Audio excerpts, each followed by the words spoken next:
نبی اکرم صلی اللہ علیہ وآلہ وسلم کے شہزادے سادات، ان کی خدمت نبی اکرم صلی اللہ علیہ وآلہ وسلم کے قریب کر دیتی ہے۔ لوگ ہم سے سوال کرتے ہیں کہ جب زکوٰۃ سے مدد نہیں کر سکتے تو اب ہم ان کی مدد کس طرح کریں؟ اس کا جواب بہت آسان ہے۔ بتائیے، اگر آپ کا بیٹا بیمار ہو تو کیا آپ زکوٰۃ سے علاج کرائیں گے؟ تو جواب یہی دیا جائے گا کہ نہیں، ہم تو اپنے پیسے سے اپنا گھر بیچ کر علاج کرائیں گے۔ تو سوال یہ ہے کہ نبی اکرم صلی اللہ علیہ وآلہ وسلم کا بیٹا بیمار ہے، کیونکہ سید تو حضور کی اولاد ہے، تو آپ اپنے بچے سے بڑھ کر اسے سمجھیں۔ کسی کے اگر 4 بچے ہوں، 5 ہو جائیں، تو کیا 5ویں کی پرورش وہ زکوٰۃ سے کرے گا؟ اگر ہر شخص میں یہ شعور بیدار ہو جائے اور ہر شخص سادات کرام کی خدمت کو اپنے اوپر لازم کر لے تو یہ سعادت بھی نصیب ہو، اور اس خدمت کی برکت سے دنیا بھی سنور جائے اور آخرت بھی سنور جائے۔ یہ بات یاد رکھیے گا کہ جو سید کی خدمت کرتا ہے، نبی اکرم صلی اللہ علیہ وآلہ وسلم اسے دنیا اور آخرت میں بے حساب عطا فرماتے ہیں۔ بعض لوگ ہیلا کر کے سید کو دیتے ہیں، یہ طریقہ بہت نامناسب ہے۔ تو یہاں پر خلاصہ یہ ہوا کہ جو مال غنیمت حاصل ہو، اس میں سے 80% مال مجاہدین میں، غازیوں میں تقسیم کیا جائے، مجاہدین میں تقسیم ہو، اور 20% مال کے 3 حصے کیے جائیں اور وہ مسافروں، محتاجوں اور یتیموں میں تقسیم ہو۔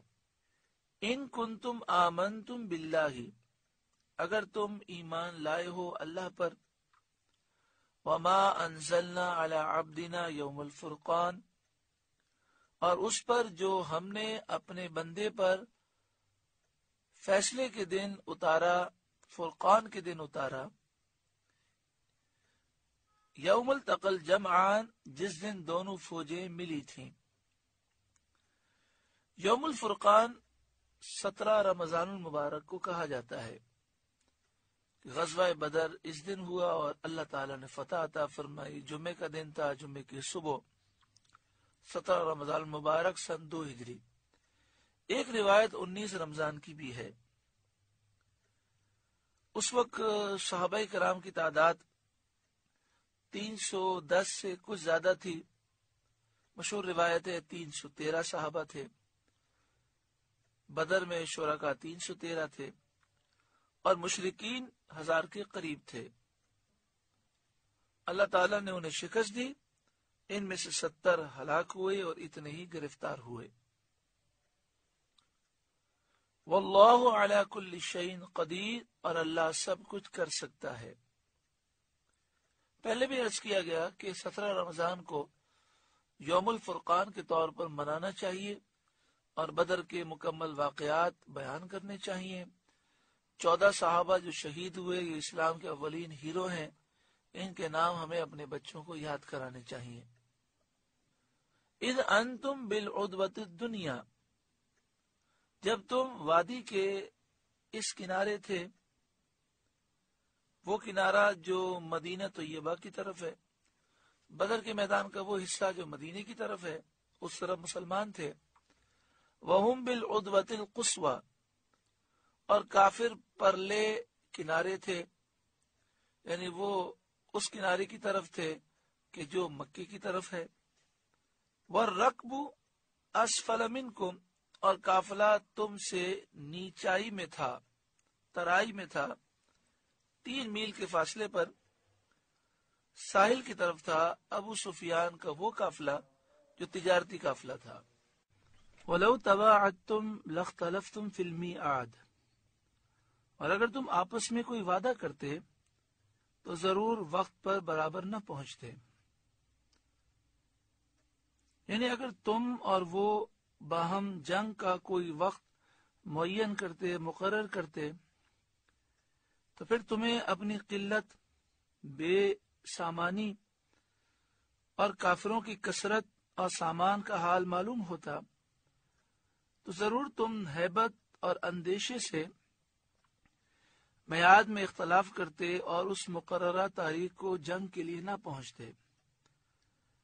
وَلَٰكِن لِيَقْضِيَ اللَّهُ أَمْرًا كَانَ مَفْعُولًا، لیکن یہ اس لیے کہ اللہ پورا کرے جو کام ہونا ہے، یعنی اسلام اور مسلمانوں کی مدد اور دین کا اعزاز اور دین کے دشمنوں کی ہلاکت۔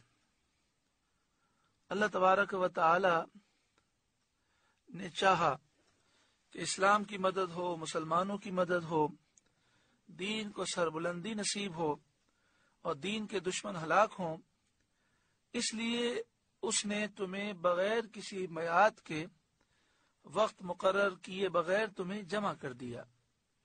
تم نے جنگ کے لیے کوئی وقت مقرر نہیں کیا تھا اور تم چلے تھے 40 افراد کا مقابلہ کرنے کے لیے۔ اگر مدینہ شریف میں تمہیں پتا ہوتا کہ 1000 کا مقابلہ کرنا ہے تو تمہارے لیے چلنا مشکل ہوتا کہ 8 تلواروں سے اور 6 زرہ سے 2 گھوڑوں سے اتنے قلیل لشکر کے ساتھ 1000 کا مقابلہ کیسے کیا جائے۔ تو پہلے تم چلے 40 سے مقابلہ کرنے، وہ قافلہ ہاتھ سے نکل گیا اور سامنے سے 1000 کا لشکر آیا۔ نبی اکرم صلی اللہ علیہ وآلہ وسلم کے حکم پر تم نے اپنے سر جھکا دیے اور حکم پر لبیک کہا، اور پھر تم نے مقابلہ کیا اور اللہ تعالی نے فتح دی۔ لِيَهْلِكَ مَنْ هَلَكَ عَنْ بَيِّنَةٍ، کہ جو ہلاک ہو دلیل سے ہلاک ہو، یعنی حجت قائم ہونے کے بعد وہ ہلاک ہو اور عبرت کا معائنہ کر لینے کے بعد ہلاک ہو۔ تو کافروں کے اوپر واضح حجت قائم ہو گئی، انہوں نے عبرت کا معائنہ کر لیا، پھر وہ ہلاک ہوئے۔ وَيَحْيَا مَنْ حَيَّ عَنْ بَيِّنَةٍ، اور جو جیے دلیل سے جیے، یعنی وہ دلائل دیکھ چکا، حجت ظاہرہ دیکھ چکا، عبرت کا معائنہ کر چکا، اب وہ دلیل سے جیے گا، اور وہ مسلمان یہ کہے گا کہ میں نے اپنی آنکھوں سے اسلام کی حقانیت کے دلائل دیکھے ہیں۔ حضرت محمد بن اسحاق رضی اللہ تعالی عنہ نے فرمایا کہ یہاں جو فرمایا گیا کہ جو ہلاک ہو دلیل سے ہلاک ہو، ہلاک سے مراد کفر ہے، اور جو فرمایا جو جیے دلیل سے جیے، تو حیات سے مراد ایمان ہے۔ معنی یہ ہے کہ جو کوئی کافر ہو تو اس کے لیے حجت قائم ہو جائے اور عبرت اس کے سامنے آ جائے، اور ایسے ہی جو ایمان لائے وہ یقین کے ساتھ ایمان لائے اور حجت اور دلائل سے جان لے کہ یہ دین حق ہے۔ آپ سے گزارش ہے کہ قرآن کے اس پیغام کو آگے پہنچا کر ثواب جاریہ حاصل کریں۔